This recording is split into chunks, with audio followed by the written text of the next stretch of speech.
Wagwan family tree, welcome to Movement Decoded. Today we're going to get quite methodical in our approach to our flexibility and our mobility around the hips.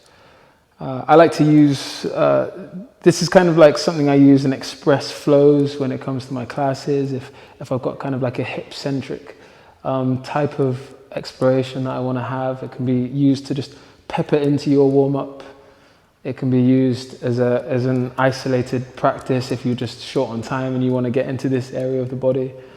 And it's just a few little types of contractions and types of ways of finding space in the body that's short and sweet, concise, gets to the point, and I'm sure you're going to enjoy it if you clicked on this video and this is what you were looking for. So, first thing, I'm going to be in this sort of bent leg seated position. And first of all, fingertips out in front. We're just going to find these internal and external rotation in the hips. I try to drive the pinky toes. This is now going to be a follow along. So here's our session. Here's what we're going to do. I'm going to rep it out with you guys. So inhale, lift up through the chest. Exhale, rounding through the back in this internal rotation. Trying to get the big toes to the floor, keeping the ankles neutral, the feet in line with the shins. So I'm not sickling through the ankles, trying to keep it all nice and taut here to keep the conversation in the hips. The moment we start kind of sickling and compensating and rolling through, we start to put undue strain around certain parts of the body. Usually the knees take up the brunt of that excess force that we don't contain. So keep it nice and strong from ankle to knee to hip. It keeps this kinetic chain through the body.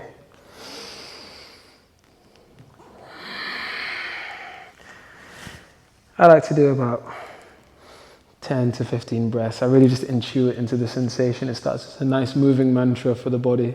It gets the breath in flow with a nice repeated action back and forth. And then from here, meeting wide leg position, we're going to slide into this 90-90 shape. And I'm always very pedantic with this shape here. I try to keep my foot in line with my shin 90-degree angle with the knee, my hip in that 90-degree angle from thigh to thigh and vice versa. So I slide out and draw back to the other side. If it feels a bit easier, you can have the hands supported behind the back. If you're finding it hard to stay in the upright posture, then you can start to take away the hands, have the spine a little bit more tall. And now the last detail for this one, try to keep your knees as close as you can to the floor to each side, just to really squeeze into the hips. So if you're doing this transition and the knees are having to do this, that's absolutely fine. It might be what your hips need to dictate through the movement. But then through a bit of time trying to keep the knees as close as you can to the ground, which is just going to get a little bit more juice out of the hips, left and right. So again, I like to marry up the breathing.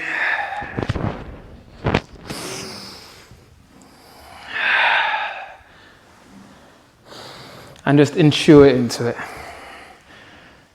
Maybe like 10 transitions each side, do it for about a minute or so.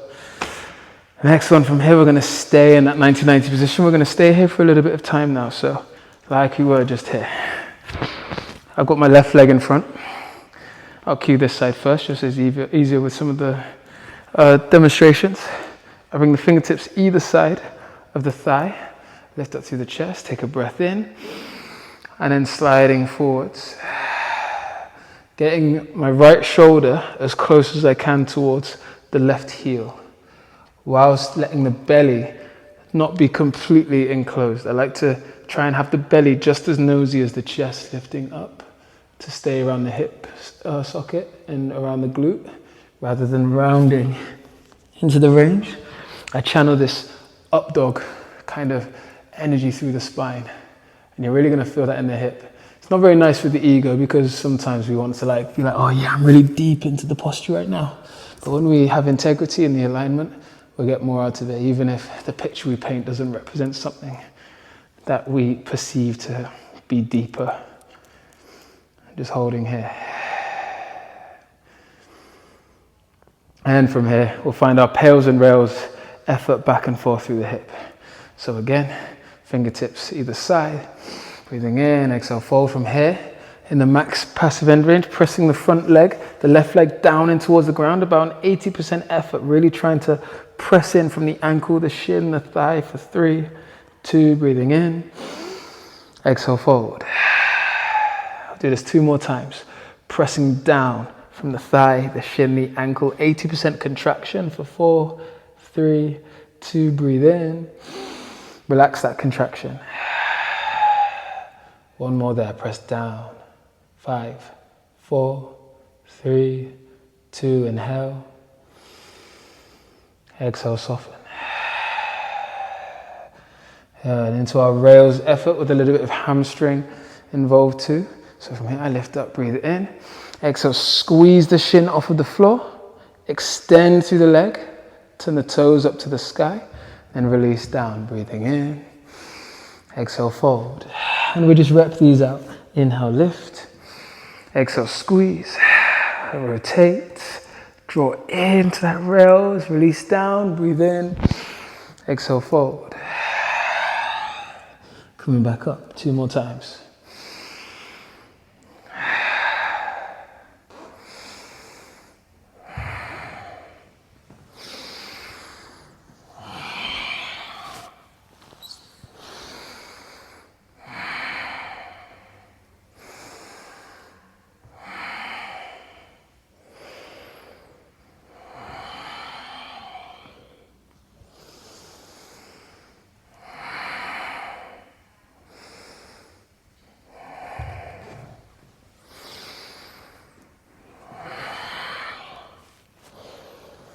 Notice here the rotation of the hip is important. Toes up, toes to the side, then squeeze, then release. Last fold.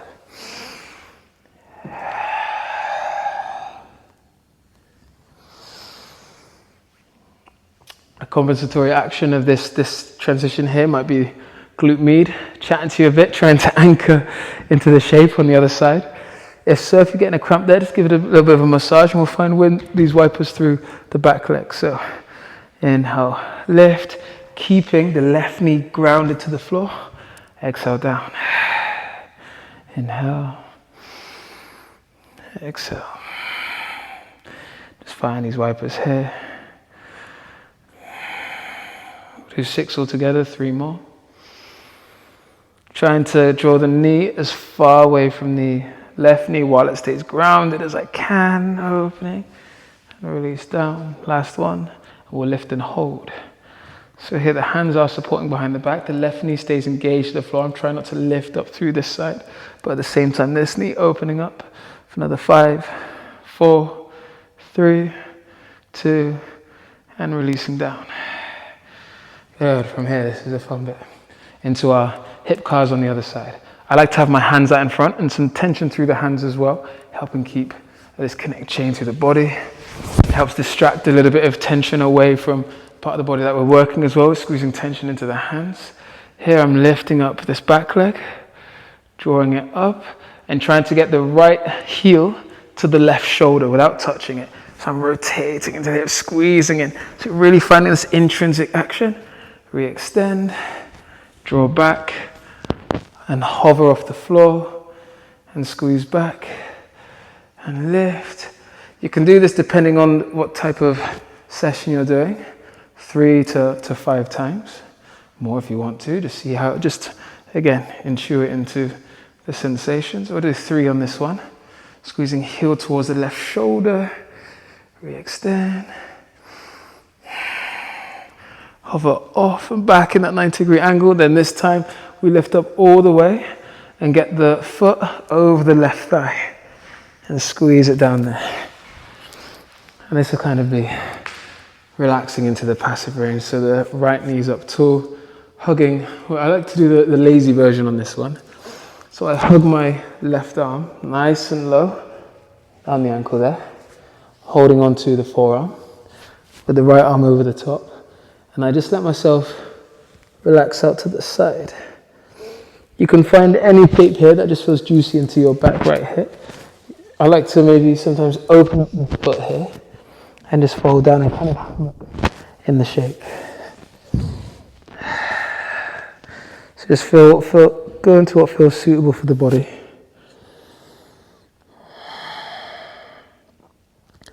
And we'll hold this for about 30 seconds or so. I like to imagine wherever I feel the sensation, my lungs are in that place of the body, not in the chest, not where they should be, but where the spotlight of attention is in terms of the sensation of the posture. And I really try to inflate naturally. And then in the exhalation, move into the space, release any unnecessary tension, letting the exhalations last a little bit longer than the inhales.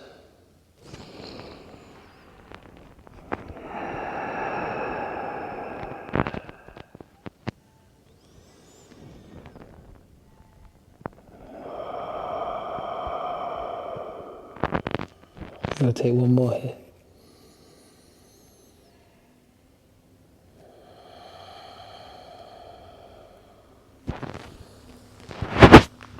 And easing out. I'll come into the other side. So the right leg out in front this time. Fingertips frame either side. Breathing in. Exhale, fold. Hopefully there's quite a bit of space in this right hip as well, which is quite fun. So from here we press that leg down. Take a breath in. And go over as we release the contraction.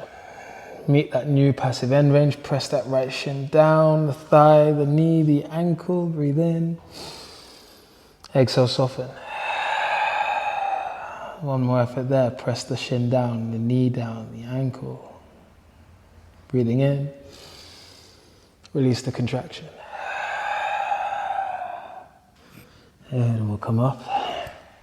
Fingertips frame either side into those pails and rails effort now with the hamstring extension or the knee extension there. So we lift up through, extend the leg, toes then turn up and release down. Breathe in and forward. And back up. Let your breath correspond with the movements as it feels right for you.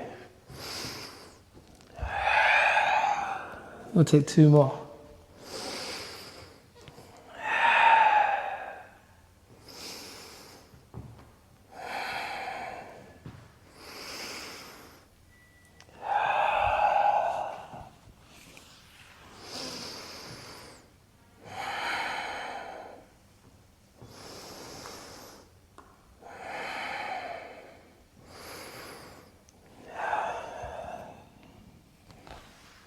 Don't know why I did a little stretch there. I felt like my hip needed it, but we'll keep going through last rep here.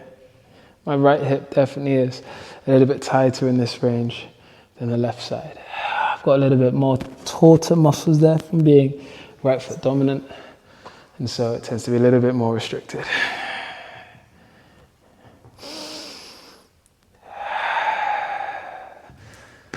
Floss into this back hip, especially if your left hip was firing up a little bit there. So we'll do 6 wipers.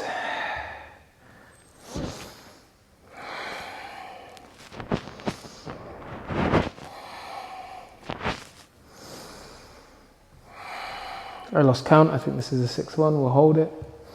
Remember, right knee active to the ground is not trying to lift up, but this knee still driving out to the side. Another 5, 4, 3, 2. Head into these back leg efforts here. I find this one, again, quite challenging to lift up through this leg. But we'll hold here, squeeze, lift, and left knee to the right shoulder as much as you can. Active there, re-extend, rotate back, hover. We'll do 2 more in this.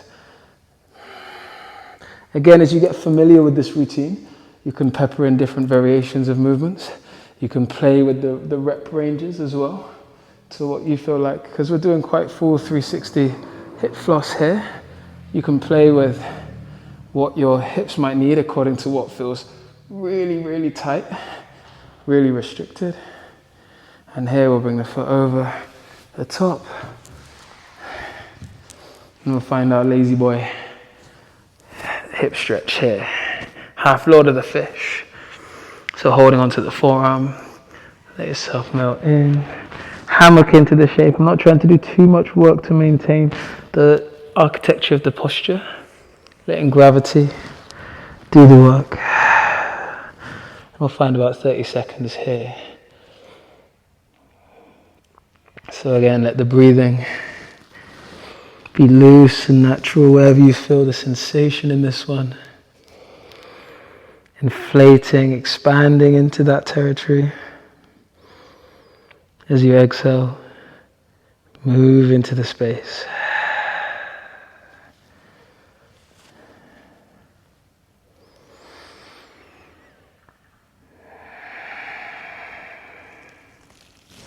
Exhalations lasting just a little bit longer.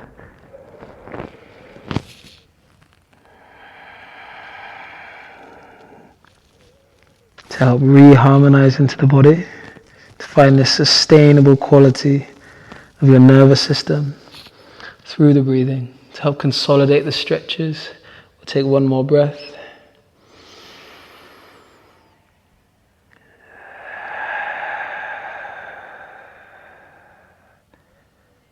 And easing out.